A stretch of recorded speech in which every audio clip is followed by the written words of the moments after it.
Hello, everybody, and welcome to my mental health live stream. This is Dr. Stephen Walker. Took Friday night off, completely exhausted, so I needed to regroup and get some time down and ready to go on the eve of a historic night. So I wanted to leave the topic open tonight, but I wanted to talk a little bit about how to manage stress and anxiety during uncertain times, because clearly that's what we're in. We're in uncertain times, and a lot of people are anxious. A lot of people are nervous. And so I want to talk about how to manage stress and anxiety during when we don't know what the future is going to be, because clearly that's where we're in as a country, as a world in many ways. It's with pandemics and new elections and polarized societies, people are feeling very stressed out. I know a lot of my clients are, a lot of my friends are. So I want to talk a little bit about how to manage stress and anxiety when our mind has a way of taking us to wherever it wants to go. So one of the things that we need to determine right off the bat is, what are we anxious about? We need to stop in the moment and become aware of what we're thinking about. So that what we call that in the field is metacognition, thinking about my thinking. Mindfulness. Mindfulness is the idea that you become aware not only of your external circumstances and your world. You breathe, you get centered, but mindfulness is actually more powerful when you become aware of what you're thinking about. So again, remember, I start these with a topic. Anybody can take me wherever they want to go. If somebody is struggling with something, if somebody's got something on their mind, feel free to ask a question and we can go in that direction. The key, but like I've said before, the key behind these broadcasts is normalizing conversations about our mental health. Everyone has a degree of mental illness. Everybody on this planet has a degree of untreated mental illness, because mental illness is stigmatized. So what I'm trying to do is normalize conversations about mental health and mental illness in a way that gets people to engage with what's on their mind, what is going on within them. We don't seemingly like to pay attention to what's on our mind, and then our mind just takes us wherever it wants to go. And that's why we're talking tonight about how to manage stress and anxiety during uncertain times. So let's talk a little bit about stress. Well, what is stress? Stress is, from my vantage point, an emotional and psychological reaction we're having to the environment. Hey, Fernando, how you doing, man? Good evening to you too. Thanks for logging in. So stress is the way an organism, a living organism, reacts to an environmental stressor. Now that can be an environmental stressor. It can be a psychological, it can be an internal stressor. Plants, animals, human beings, anything that's alive will react to stress. They've actually done studies on plants where they've hooked them up to electrodes and then had somebody rip apart a plant right next to them, and the plant that's still alive the electrodes start fluttering. So that's an interesting study. So the key about stress, though, is it's the way we perceive the stressor. If you guys remember, we had a guest on, Professor Nick Fortino, and he was talking about the way somebody perceives a rope on the ground can either be perceived as a rope on the ground or a snake. Now, if we perceive it as a snake, then we're going to have an emotional and psychological reaction to that. And I see that happening all across the country right now. People I don't know, my political orientation is basically, like I said before, I'm a Demopublican. I have beliefs that align with Democrats. Hey, Severina, how are you? Good to see you. And I have beliefs that are aligned with Republicans. So I allow myself both. But what I see is this polarization happening where people are so stressed and anxious about what's going to happen tomorrow, as though they know that if their candidate doesn't get elected, then it's the end of the world, literally. That people are so polarized at this point that our stress and anxiety is taking us through the roof. So there's a term, and many of you have probably heard of it, disasterization. So what stress and anxiety will do to us, it will cause our mind to disasterize, meaning that we will project into the future that what is about to happen is a disaster. Nothing good will come out of it. nothing good will not only come out of it, but my reaction to it will be, oh, that's it. It's the end of the world. It's the end of the world. So what I'm seeing a lot is people are not working on their underlying anxiety. Everyone has an underlying anxiety disorder, whatever it may be. What people are not doing is they're not working on those underlying anxieties, because when situations like this happen, boom, they get peaked. So let's say you have an anxiety disorder about loss. You have a fear of loss stemming back from when you were a kid. Clearly, if Republicans lose tomorrow, they're going to have a real strong sense of loss, meaning they're going to feel like their whole world is collapsed. So will Democrats if Democrats lose. People are not working on their issues. This is what is the problem, with the number one problem I see happening in our society. And again, guys, if you're watching this, please share this. Please ask a question, okay? This isn't just about me talking. This is about me engaging with whoever's watching live and talking about what's on their mind, talking about whatever's troubling them. You can take me wherever you want to go. This isn't just about, oh, look how smart Dr. Auger is. This is about engaging with people on their mental illness, because everybody has a degree of mental illness, but not everyone's working on it. So disasterization when it comes to anxiety. We project into the future based on where we are within ourselves. Okay. So if I have a fear in general about something happening to me or something happening to my family or whatever it may be, I'm going to project that into the future. I'm going to see threats. I'm going to see things not working out. There's a thing called confirmation bias. And what confirmation bias is that we have a tendency to confirm our biases. Now, a lot of times, those biases are steeped in our own mental illness, meaning mental illness that hasn't been treated through trauma, through fears, through anxieties, depression, whatever it may be. So now we have this confirmation coupled with anxiety. And what happens is people actually start believing they know the future. So they believe that if Donald Trump gets reelected, that's the end of government. That's the end of our republic. Our democracy will never succeed. Remember, 4 years ago, people were telling us there's going to be a nuclear war. Now, granted, there's a pandemic and hundreds of thousands of people have died, but people were convinced that we were going to have a nuclear war. It was going to be the worst case scenario. Republicans are thinking if Joe Biden gets elected, oh, it's socialism. It's the end of our democracy. We'll be locked down forever.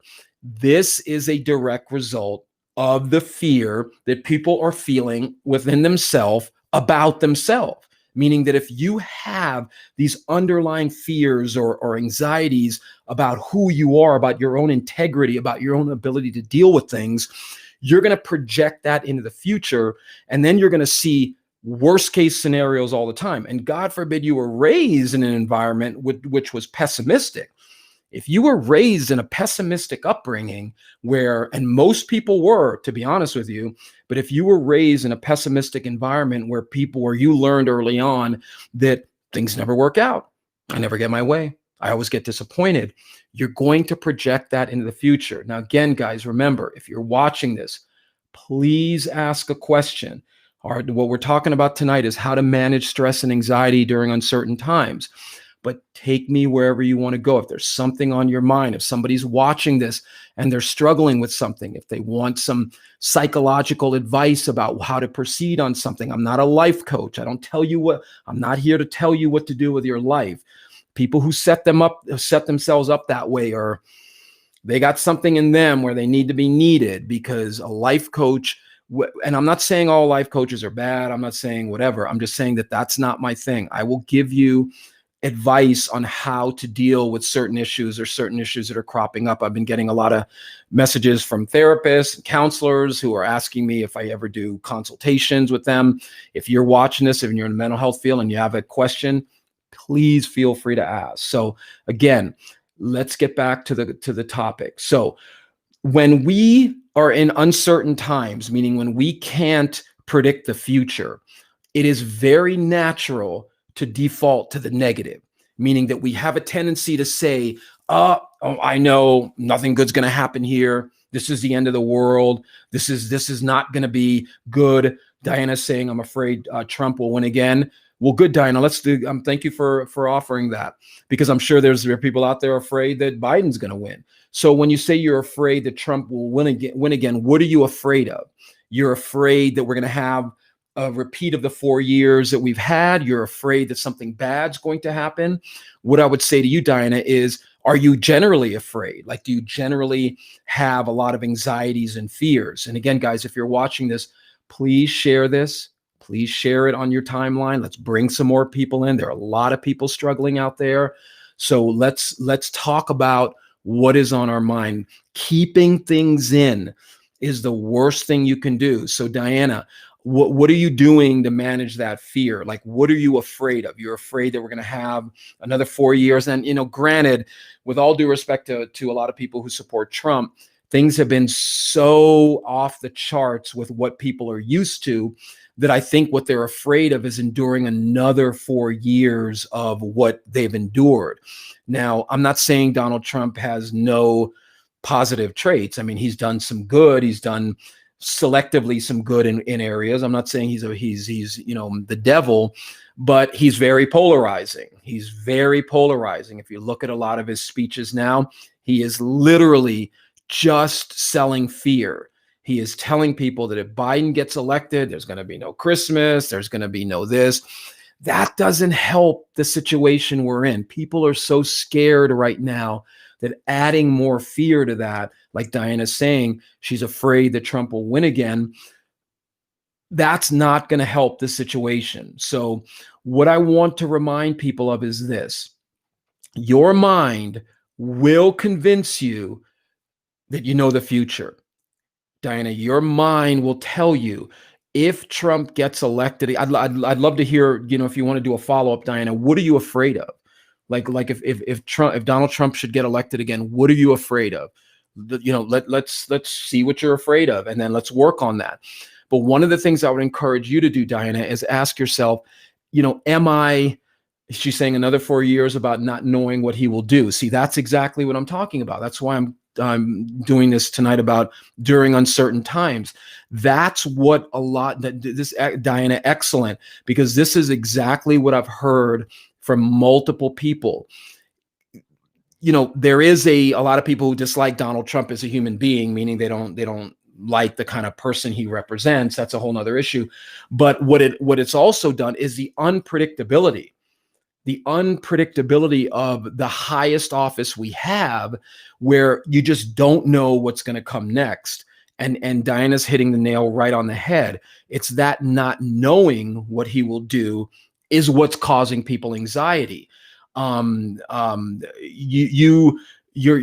what I'm wondering from you, Diana, is, are you generally pessimistic about the future?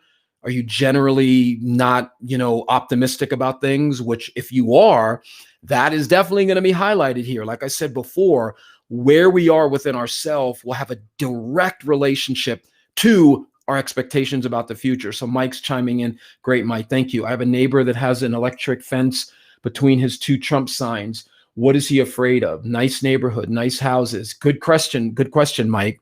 I guess he's afraid that someone's going to rip down his Trump signs, and then he will feel violated. Or have you asked him? Have you asked him, hey man, why do you have an electric fence between your 2 Trump signs?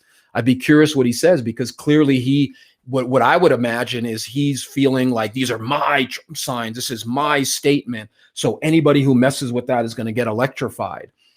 I don't know what's going on, honestly, with our country right now. I'm a little concerned. Anybody who's a fan of these live streams knows I'm a big opponent of black or white thinking, black and white thinking, which people use for black or white thinking.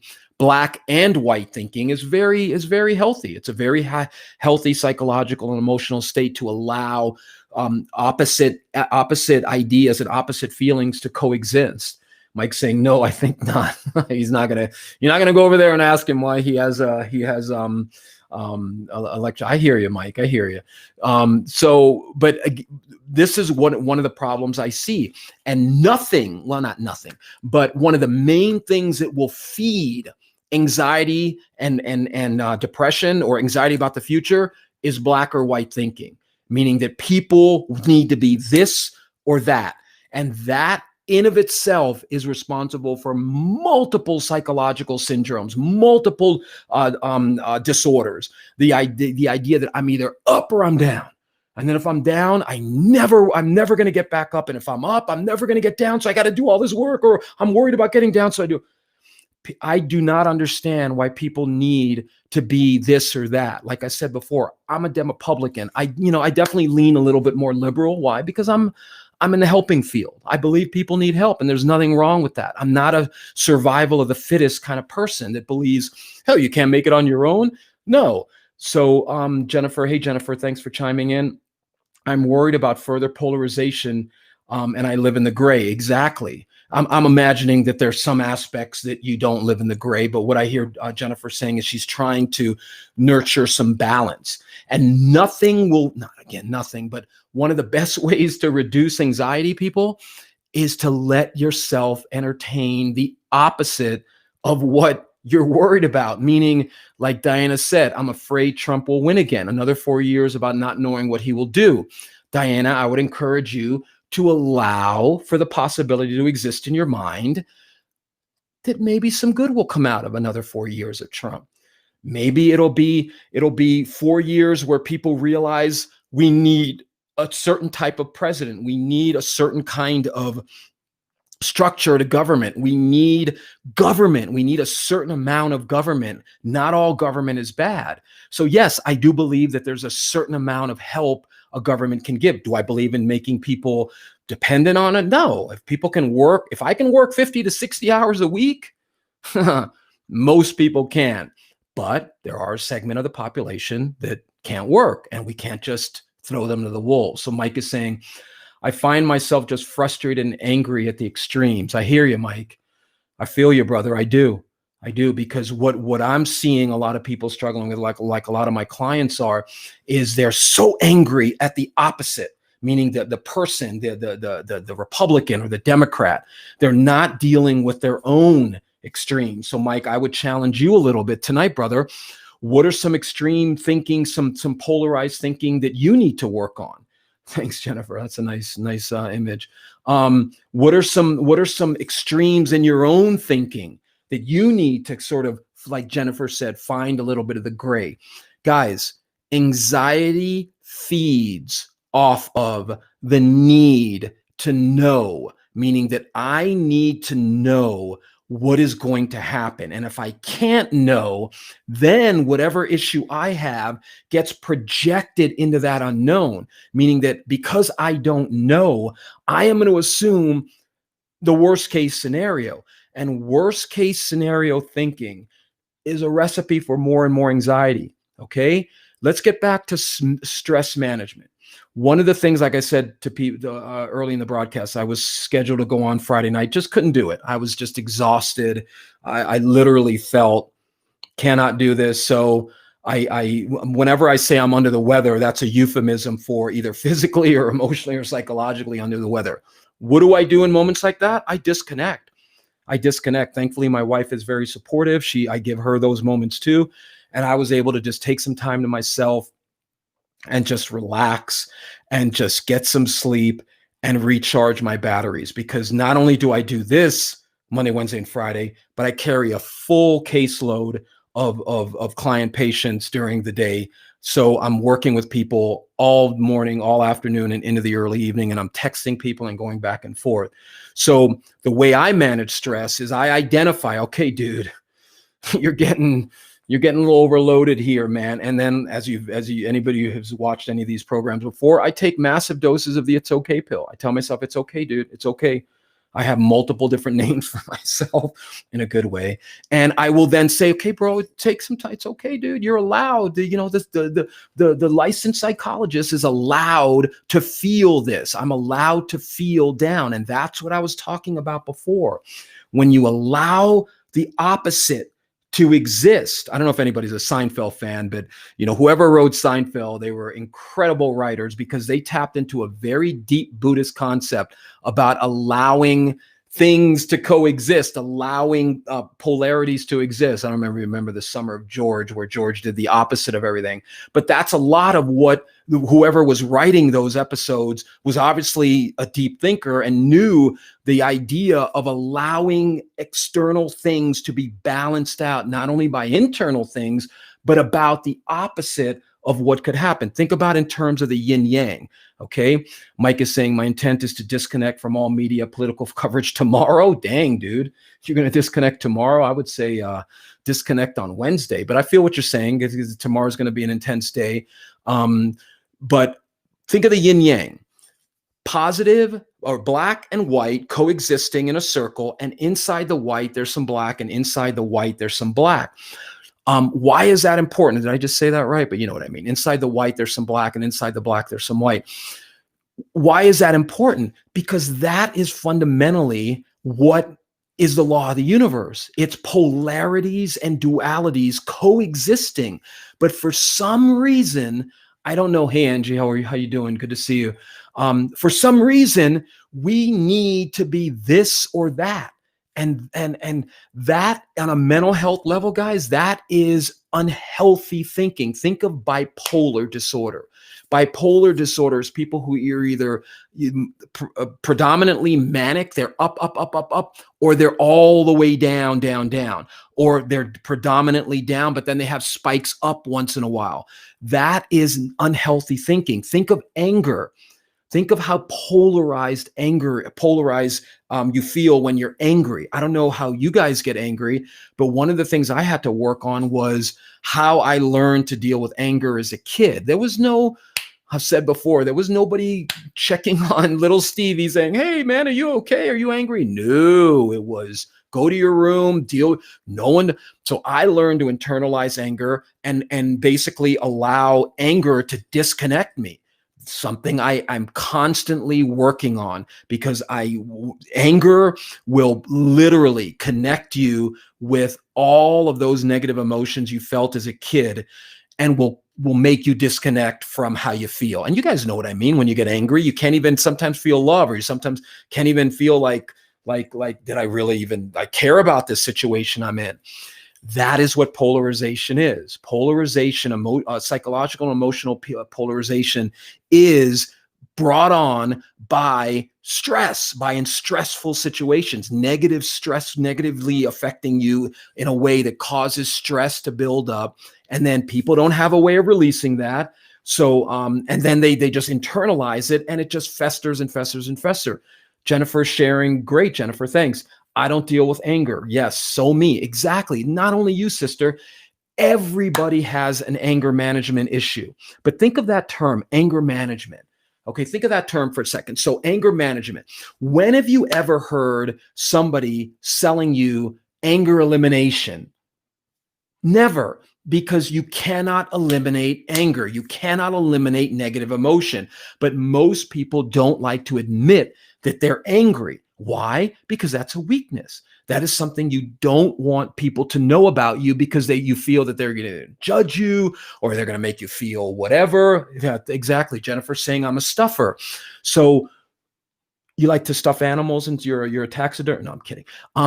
Jennifer's saying that she stuffs down her feelings. She keeps her feelings in. And Jennifer, I'm guessing something happened to you as a kid. Either mom and dad were stuffers, or you were told that you cannot be angry, or you weren't allowed to be angry. But Jennifer, you got to work on that, because stuffing it down is just like, I mean, the proverbial metaphor of shaking up a bottle. That pressure is building up inside of you, and then boom, one little thing happens and people are like, God dang, what's the matter with you? And because you've been holding that in. So if there's something going on in you, Jennifer, that you need to deal with, sister, you got to deal with it. This is why I'm doing these free live streams, because people need to talk about what's on their mind. Fernando's saying, do you have any strategies to support wives or husbands with their anxiety? How should we approach the need to know? Excellent question. Adam, I'm going to get to your question in a second, okay? So let's get to Fernando's. Do you have any strategies to support wives or husbands with their anxiety? Not really clear what you mean. Do you have any strategies to support wives or husbands with their anxiety? I think what you're saying is, what can a wife or husband do to help a spouse with their anxiety? How should we approach the need to know? Great question. So I'll go with that. If I'm wrong, Fernando, keep it to yourself. No, I'm kidding. Tell me if I'm wrong. So one of the main ways we can help support our wives or husbands if they have anxiety is by helping them talk out what's on their mind. If they're anxious about you, if you're the cause of their anxiety, then you got to own that and you got to work on that. But the main thing that would need to be assessed here is, how deep is this anxiety? And again, guys, if you're watching this, thank you for all the questions. Please share this, okay? Please share this so we can pull some more people in. So getting back to Fernando's questions, a question about how do you support, what strategies to support wives or husbands with their anxiety? Talk to them. Okay, thank you, Fernando. Talk to them. Sit them down and give them a safe space to talk about what they're anxious about. Maybe, like I said before, maybe you're causing their anxiety. Maybe they're worried about something that you guys could brainstorm. Diana's saying, I think that is a good thing, Angie. Okay, great. Angie is saying, politics stress me out, so I avoid it. I hear you. If you got to avoid the stressor, turn it off. I was interviewed by a local TV station about just that. When the pandemic was hitting, people were watching bodies and people dying. That is the worst thing you can do. We all know there's a pandemic. We don't need to keep looking at the accident on the side of the road. Okay, we know it's there. So Fernando, talk to your wife, or if it's your wife, she should talk to you. A lot of times, if it's a guy, if it's the male portion of the couple, we don't like to admit that we're nervous. We don't like our wives or partners to know that we're anxious about something. If you're identifying that your partner has an anxiety issue about something, honey, I've noticed this about what's going on. Is everything okay? Why do you worry about things so much? Why do you, what's going on? Talk about the issue. One of the things couples do that sabotages their relationship is they do not talk about issues. And they don't process fights after things calm down. Biggest mistake you can make is not processing the argument. So that's a whole nother, we did a show on how to constructively argue. If you haven't seen it, check it out on YouTube or all of these are condensed on YouTube. On Facebook, you have to kind of scroll through some of the feed. But Fernando, you guys need to sit down and talk about the anxiety. The strategy that I always default to is talking things out. Holding things in is the absolute worst. Think about this for a second with holding things in. So let's say that you just ate some food and you know that it's bad. Like you can feel it, like, oh man, that feeling you get when, that feeling. No, I'm going to hold it in. Nope. No, I'm going to hold in whatever. And you hold that food poisoning in, what's going to happen? It's going to spread out. Your body is saying, get this crap out of me, literally. That's why we explode. It explodes out sometimes. Same exact thing with our negative thoughts and emotions, guys. You're holding in poison. So if Fernando, I'm going to get to you second, Adam. I hope you're still on. I want to get to you, brother. I haven't forgotten about you. The strategy is sit and talk and empathize. And if they're anxious about something, try your best not to judge them. Try your best not to say, oh man, that's pathetic, or you're so weak, or what is wrong with you? You got issues, or things like that. And remember, empathy. Empathy is not agreeing with the person.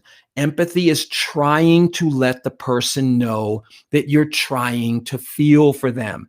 You're never going to feel completely for them. That's not even a goal. Your goal is to try to make the person feel you feeling. Somebody trying to feel for somebody is a hugely therapeutic thing. Okay, Fernando. So to recap, strategy number one, make how your partner's feeling okay. Say it's okay. 2, find out what they're talking, what's making them anxious. And 3, empathy, empathy, empathy, empathize with them. If it's you that's making them anxious, find out about that. Okay, so I hope that helps. Let me know if you have any follow-ups. Adam is saying from YouTube, the chaos created by media is absolutely disgusting. It is. Whenever I watch news, I feel pessimistic and anxiety kicks in. You're welcome, Fernando. Absolutely, Adam. Absolutely. Media. If there's an old, my father used to be, or he's passed away, but my father used to be an old school newspaper person. And he, the catchphrase back then was, if it bleeds, it leads. And that sums up exactly what the media is about. The media is about throwing fuel on the fire. Why? Because they know, oh yeah, why people will watch. Some of you may not know, but I spent many years living in Portland, Oregon after I finished my doctoral degree in Hawaii. I moved to Portland, loved except the 7 months of rain. My wife and I met there, and then we moved to Florida, and we subsequently moved out to Colorado. But Florida, we're going to be going back and forth between Colorado and Florida. But people in my friends in Portland are telling me this is unbelievable. The way the media is making it seem like Portland is burning. It's condensed to 2 or 3 blocks. And if you look at the media coverage focused in on those riots, and people think, oh my God, Portland is in chaos. And it couldn't be further from the truth. So absolutely, Adam, that is why, like Angie said, you sometimes got to disconnect. Sometimes you just have to say enough is enough. And Mike was saying he's going to disconnect on Tuesday and not even watch it. So that's good for you, brother. I've already planned my late night watching, but yes, the media on both sides, Fox, CNN, MSNBC, AETN or whatever, and all the left-wing sites and the right-wing sites, they're so incredibly polarized. It's just unbelievable. And they're just throwing fuel on the fire. And absolutely, sometimes we need to disconnect. So thank you for that comment. Let's see. Diana is saying she broke up with her boyfriend a few weeks ago and he's taking it very badly. I feel guilty about it. Okay, Diana, thank you for that. So Diana, this is exactly what I'm talking about. Diana has taken me off the topic that I was talking about, and we're going to talk about what she's on her mind. This is exactly why I'm doing this. Exactly why I'm doing this. So if there's anybody else out there who wants to talk about something, shoot me the question, okay? I am not here just to talk and, oh, listen to me. So Diana, what I would offer to you is you've got to remember why you broke up with him. You've got to remember why when you say you're feeling guilty about it, you've got to own that up to a certain point, sister. You've got to say to yourself, I don't know why you broke up with him, but obviously something was going on. I don't know if he was abusive, or I don't know if he was untrustworthy, or I don't know if he put you down, or maybe you just fell out of love. But when you say you're feeling guilty about it, you are not responsible for how he's reacting to the breakup. Now, if you cursed him out and told him he was a bald-headed freak and, you're never going to meet anybody again, well, that's a little mean. So if you did it like that, I could see where you would feel guilty. But when you're feeling guilty about how he's reacting to the breakup, you've got to say to yourself, well, why did I break up with him? I mean, why did I break up with him? Where were all these feelings of feeling badly before you broke up with him? Maybe if he had shown more of this vulnerable, hurt side, you wouldn't have broken up with him. But I don't know the degree of how long you were together. I don't know what he did to cause you to break up with him. But Diana, in situations like this, you've got to ask yourself a little bit of a deeper question. Is this an issue within me? Meaning, was I conditioned? Was I taught to feel guilty about things I have no control over? Was I put in situations as a kid where what's called a double bind, damned if you do, damned if you don't? Was I put in a position as a child, and feel free to answer any of these if they ring a bell. Was I put in a position as a child where I was blamed for things, meaning that people guilted me. Ah, you ought to be ashamed of yourself. It's all your fault. Maybe your parents had marital issues and they fought through you. I don't know. I'm going maybe a little too deep here, but you've got to ask yourself, why do I guilt myself so much? Why am I guilting myself right now when I'm entitled to be in a healthy relationship? I'm entitled to feel good about the person I'm with.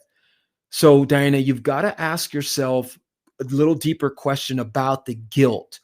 See, the guilt that you're feeling in this situation is a good indicator that there's something going on there, sister. There's something going on with feeling responsible for how someone's feeling. Now, of course, we want to be to a degree responsible for how we make people feel. Oh my God, what did he say? What did I? Well, what? We have to be responsible for how we affect other people. Damn straight we do. Damn straight we do. This society of I don't give an F and I don't care about anybody and it's up to you how you take everything, and people are taking that crap way too far. Way too far. A degree of that is true, but people are actually celebrating. I don't have two F's to give, and I don't give a F about this, and it's not my responsibility to tend to your emotional wounds, or it's you're making the decision to let this bother you. That's the mark of an abuser. Anybody who punches you emotionally or psychologically and then says, "Oh, it's not up to me. You're taking it that way." No, no, no. They need to ask themselves, why are they evoking a negative response in this person and not taking responsibility for it? It's so easy to point the finger at other people and say, "Oh, you shouldn't be taking it this way," or "When are you going to get over this?" or whatever. "Oh, and I'm just going to keep doing things that cause you pain." Well, Diana, it seems like you made your choice, sister. You made a choice for Diana, and something was not working in the relationship, and you got out. And you need to remind yourself of what was going on in that relationship that caused you to feel what you're feeling, meaning that caused you to want to break up. Okay? So thank you for that question. I want to wrap up. If nobody has any other questions, I want to wrap up with tonight's topic about how to manage stress and anxiety during uncertain times. So again, if you have a question, shoot it to me. Okay, Jennifer's coming in now. I have been aiming for trauma-based therapy for years, and I have come so close, but there's always something current going on that supersedes me getting to the root of the evil. Sister, there's no root. There are roots, okay? There are roots. How do I make it clear to my therapist I want to dig it up and work through it? You go in there and you tell them. You interview them. You interview them on the phone or by email or text or whatever, and ask them, what is your experience with trauma-based therapy? What is your experience working with people with PTSD? What's your theory? One thing I always ask people to ask their therapist or whoever, oh, that just reminded me, I needed to get back to somebody who had an initial interview. Thank you for reminding me, Jennifer. But what is your theory about how people change? What is your theory? How do you believe people will change? And if your therapist can't give you a rough idea of how they feel people will change, I'm not saying stay away from them, but they should have an idea of how to help people. I mean, some people think just listening and, "Mhm, mhm. How does that make you feel? Mhm, hmm, hmm." Not my style, as you can probably tell. Not my style. To a degree, I'm a deep listener. I like to listen, but I'm also engaged. If anyone's ever worked with me, they know I'm very active. I'm very much of a coach. The coaching model. I've done a lot of sports psychology with people, so I incorporate a lot of different things. But listening is one of them. But sometimes therapists feel that that's all a client needs, and that's not all a client needs. I'm sorry. So I have therapy tomorrow, so I will ask, great, is this your first session or is this an ongoing thing?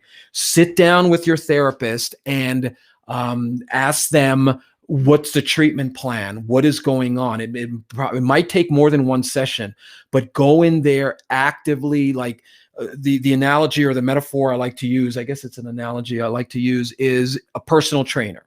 Okay. If you look at your therapist as a personal trainer, meaning that, let's say I'm a personal trainer and I used to be in a lot better shape than I am now. My wife hates that, but anyway, I'm working on it. But if if I hired a personal trainer, I would say to them, okay, I want to work on my abs, my chest, my traps, my triceps, my legs, or whatever. I would go to that personal trainer and say, these are my goals. Jennifer, ongoing. Okay, great. Great. You're 100% going to go in there with that same mindset. What are your goals? What do you want to get out of your therapy sessions? What is the, like you said, you want to work on some trauma. Great. Yes. Beautiful. That is what people need to work on, Jennifer. You are not alone people are not dealing with their trauma because that's still bothering you? I should be over that by now. I'm 20, 30, 40, 50, 60, 70, 80, 90, 100 years old. I shouldn't be affected by the past. BS, people. Every single person is being affected to some degree by their past, but they don't want to admit it. Why? Because that immediately sets them up for, either in their mind or in the being judged by others, as, oh, you got daddy issues? Oh, you got mommy issues? You're still struggling with that? I've been working with a lady for the longest because she had some significant sexual abuse history. And she's finally gotten to the point now, as we spoke on last week, where she's feeling like, wow, it feels like I'm healing. I'm confronting my issues more and more, and it's a beautiful thing. I get chills when I think about it. If you guys heard her, she's entertaining the idea of coming on the live stream and talking about some of the stuff she went through, but she did the work. She did the work. She found out that all of that trauma was affecting her compulsive buying and her overeating and her fear of intimacy and the dreams. And hats off to you, sister. Work on that trauma, okay? Because it's working on you. You got to work on it. There's nothing wrong with still being affected by stuff from our past. Everybody is still affected by things from their past. Everybody. And nobody wants to admit it because we're so scared. Not mocking anybody, because I know what it feels like. We're so scared that people are going to find out that we're insecure or we're needy or we're broken at some level or we feel crazy. We're so scared that people are going to know that. Well, let me clue you guys in on something. Everybody has the same fear to a certain degree. Everybody. You're welcome, Jennifer. Do it. Do it. It's not going to happen overnight, Jennifer. This is the time to do it. This is the time, because you can feel something inside of you saying, I got to work on this. Do it. Be proud of the fact that you're working on it, just like you'd be proud of the fact that you're working with a personal trainer and you're trying to develop your muscles. Be proud of that. The stigma of mental illness is causing good people to kill themselves because they're so inundated with, never going to get better. This is never going to heal. I can't let people know that I'm like this. I got this. No one's going to understand me. And this cycle of self-hate. So great, Jennifer. So I'll take one more question. Foxy Plays, nice name. Dealing with past trauma. How do I even begin? I was sexually abused as a child, but by my dad's cousin. I hope you reported it. If you haven't, report it. It wasn't even acknowledged by anyone other than my grandfather until I was 19 or 20. Later, between 13 to 16 years old, a disabled neighbor man began further abuse. Report it. I couldn't talk to my mom about it. And I was forced to be nice but helpful, be kind. Ouch. And continue to be around the man. Ouch. I would imagine, I don't know what your relationship with your mom is like now, Foxy, but I would imagine there's some issues there too. Well, I am assuming that you are a woman. I could be wrong, but for some reason, I'm assuming you're a woman. So what I would say to you is this, Foxy. You're taking the first step tonight, okay? You've taken the first step tonight. You begin by determining that there's an issue that I need to work on. Then, if you've looked at any of my previous shows, you take massive doses of what I call the It's Okay pill. Okay, if you type in the itsokaypill.com, you'll come to my website. But anyway, but you take massive doses of the It's Okay pill. What's the It's Okay pill? It's okay that this is still affecting me. It's okay. It's okay. It's okay that I still have this trauma. This is what you need to say to yourself tonight, Foxy. You need to look in the mirror and you need to say to yourself, it's okay that this is still affecting me. Why is it okay, Foxy? Because you're the victim. You're the victim of sexual abuse. And I know the V word. Oh, no, don't be a victim. Oh, it's so easy to say that when you haven't been victimized or traumatized. Don't be a victim. You're a victim, okay? You're the victim of trauma. Now you're adding more. At 17, I had a stalker who attempted to kidnap me. Wow. He wasn't able to get into the house, but he told me in detail that he was planning what he was planning to do to me. The police arrived, and when he saw them, he went away. I just hope you're reporting all of this. If you know who this is, you need to report whoever sexually abused you years ago. You need to find out if they're still doing it. You need to make this clear that you are beginning to stand up for yourself. So, Foxy, a stalker attempted to kidnap you. That's trauma there. Yes, absolutely. Thank you. I'm glad I'm sure I would be curious how it feels to type this stuff out for the first time and share this in an open forum. You're doing it, sister. Again, I'm assuming you're a woman. So tell me if I'm wrong, but you're doing it. You've taken the first step. Don't stop. There's going to be more pain, Foxy. There's going to be more pain, but that pain is there to help you heal. What do I mean? What happens when we work out and our muscles get sore? That's pain. It's helping us grow. You can't let that pain stop you and go, oh, no, I can't deal with that. I can't deal with it. You've got to begin talking to yourself like this. It's okay that I have these issues from my past. It's okay. You can't keep doing victim bashing, which victim bashing is, I hate that I'm like this. I hate that this happened to me. So now she's saying they didn't catch him. A few months later, he raped and strangled a neighbor of his, but she was able to call 911 and he was arrested and put in prison. Great. But the last thing he said haunts me. Let me guess. He said something to the effect of, I'm going to get you, or you're my next victim. Well, Foxy, that he didn't get me today, but he would. Okay, well, you know what, Foxy? You need to start building up a little bit of strength here, okay, within yourself. He does not have the power to get you.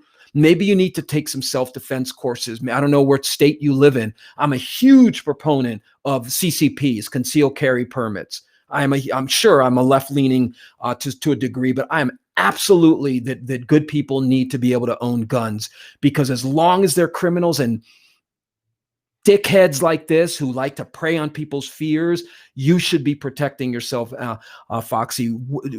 Don't wait for him to get out of prison in order to protect yourself. Start taking some self-defense classes. Sign up to get your concealed carry permit. Be ready. Follow when he's out. Let the police know he made this threat. They'll watch him to the degree that they can. Be aware. Protect yourself, sister. Don't get into that victim mentality. When I said you were a victim, I said were. You don't need to keep being a victim. Start standing up to him in your mind. Exactly, Fernando, in a restraining order. Absolutely. That's what I meant before by tell the police that he said this. As soon as he's out, slap a restraining order on him. But definitely, Angie, Foxy, you got to start saying to yourself, he doesn't have the power over me. F you, mother, in your mind. You don't have that. I'm not afraid of you. Show your face around me. Threaten me. Get a way to protect yourself. Find a way to protect yourself. Take some self-defense. Get a concealed carry permit. And people always say, well, you're advocating gun use. Damn right I'm advocating. I'm not a hunter. I've never killed an animal in my life. I've never even shot my gun in self-defense. But you damn well believe I carry it with me in situations where I feel threatened. Why? Because if I see someone else get threatened or hurt, I'm going to intervene. If someone's threatening me or my family or somebody I'm with, I'm going to intervene. So what I would recommend to you this, Foxy, and I got to run here. Two things. One, you got to start internally tonight. And it's not going to be, oh, I'm healed. It's step by step by step. Tonight's first step is, I'm proud of you. This is you talking to you. I'm proud of you. You did the first step. You're realizing you got to work on this trauma. It's okay that I got these issues. Let me curious about something, Foxy, and I'm being facetious, obviously. Did you want to be abused? Did you want to be raped as a child? Of course not. Okay, she's saying she's a female. Did you want all this trauma to happen to you? Of course not. That's why you've got to take on the moniker at the beginning of being an abuse victim. Once you take that on in the beginning, don't be sending me messages like, oh, you're telling people to be a victim. In the beginning, people, I've done this long enough to know there's stages of healing. In the beginning, you've got to say, I was the victim. I didn't ask for any of this abuse. And you've got to start moving forward by empowering yourself to know that you can work on it. Okay, Foxy? Don't give up. Don't give up. She's saying, yes, I'm female. I always felt I wasn't worth anything, that I was damaged, didn't deserve love. And you don't need to answer this. You know where that started as a child. I don't know where you got that. I think it was Fernando was talking about in a couple things ago about oh no, maybe it wasn't Fernando, but somebody was talking about attachment disorders, people who have very poor attachments as children. And I'm guessing that something happened to little Foxy where she did not get what she needed as a kid. I don't know if you came from an abusive parent or alcohol, or who damaged you, but you deserve love, but it's got to start with you. And it's not going to start with, I don't know what Shem is saying, possibly me. What does that mean, Shem? But you've got to start with working on your relationship with yourself. Okay, Foxy? You've got to start with working on your relationship with yourself. Your relationship with yourself is key here. You're victim bashing. You're hating yourself for, great, I have a CCP, I'm 40, and now I don't even know where he is today. I don't have a gun at the moment because of suicide attempts. Okay, that's probably a good move. So, Foxy, you got to work on this, okay? Oh, Shem. Okay, cool, man. Thanks. Shem was the one telling me, talking about attachment. Oh, that's right. That's right. You were. Cool. Thanks, Shem. I hope you guys are sharing this. But so yeah, Foxy, you got to work on some stuff. Okay, sister, you got to look in the mirror tonight and you got to say to Foxy, it's okay that I have these issues. It's okay. It's okay. It's okay that I'm still feeling this at 40. It's okay. I'm not going to hate myself for feeling this way, but I got to work on it. And you got to find yourself somebody in my field, licensed, please, licensed, training, experience to help you work through this. Because Foxy, sister, you can heal. I'm not just saying that. You can heal this, but you gotta go through the pain. You gotta do a form of exposure therapy where you slowly expose yourself to this pain inside of you. As you therapeutically expose yourself to it, you become more and more tolerant and resistant to it. Okay? You gotta work on it. Now, seriously, keep in touch. I'm on Monday, Wednesday, Friday. Send me some private messages if you want. Do not hesitate. I do what I can to respond to people's messages. So, Foxy, in closing, thank you for sharing. You took the first step. You know, your message of 10, 15 minutes ago said dealing with past trauma. How do I even begin? You began. You've crossed over. How do I begin? You've begun. Okay? I am telling you, as somebody 20 years in the field, sister, you have begun. Now, the suicide attempts concern me. So, suicide is a manifestation of unhealed emotional wounds, because at 40, you're probably thinking things like, I'm never going to heal.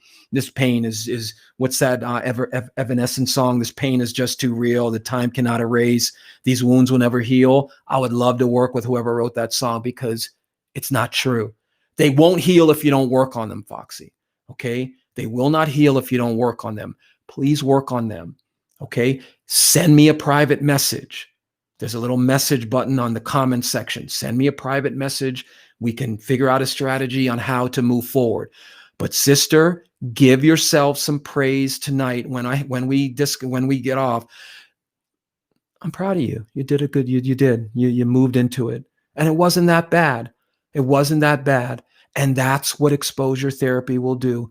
You'll slowly expose yourself to the object of your fear, which in your case is the trauma, and you'll slowly integrate it into you and work so that you can start healing.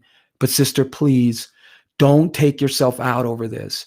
This can heal. I'm not just selling snake oil, but you got to work. This is not just wait a little bit until you decide if it's terminal. You're only 40 years old, okay? You're only 40 years old. Don't let the remember we talked about anxiety. Don't let the anxiety and fear convince you that you can't heal. That's just habitual thinking telling you that. Okay? So please, Foxy, I can't send you a message. For some reason, the streaming service doesn't let me. Send me a message. Here is my, where is it? Oh, well, that's the wrong one. So my main website is just drstephenwalker.com, drstephenwalker.com. You can just send me a message through there if you want, and we can chat a little bit. But this isn't time for suicide, okay? I know it's easy for me to say, but trust me, if this is your first time watching me, I've had my share of, not like you've got definitely a large dose of trauma, but trauma can heal. Foxy, do me a favor, and I got to run here. Type into your browser post-traumatic growth and just read some of that, because I don't even think you know that you have you have symptoms of post-traumatic stress. I don't know if it's a full disorder, but you have symptoms of that, but that's one end of the spectrum. The other end of the spectrum, sister, is post-traumatic growth, which you probably haven't heard of. Now, you're nowhere near post-traumatic growth yet, because you got to work up, you got to work through that. But what post-traumatic growth will show you, PTG, post-traumatic growth, what it'll show you is, you're welcome, people can grow from their trauma. Okay? People can grow from their trauma, but they got to do the work. Okay? So I'll look out for a message from you through my website. And let me see. You can also email me at licenssedpsychologist@gmail.com. So LICENSED, licensed, like licensed plumber, licensed psychologist. No, I'm sorry. Sorry.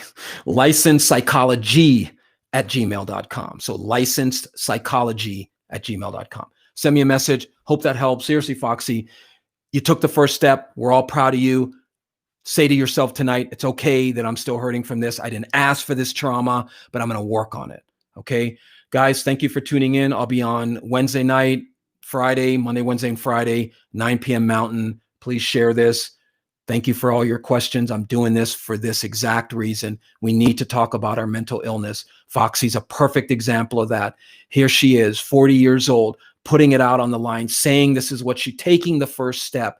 This is why I'm doing this. So Foxy, I'm going to be looking out for a message from you. All right. Everyone else, thanks for your questions. I will see you Wednesday night at 9. Please share this. Please tell your friends about it.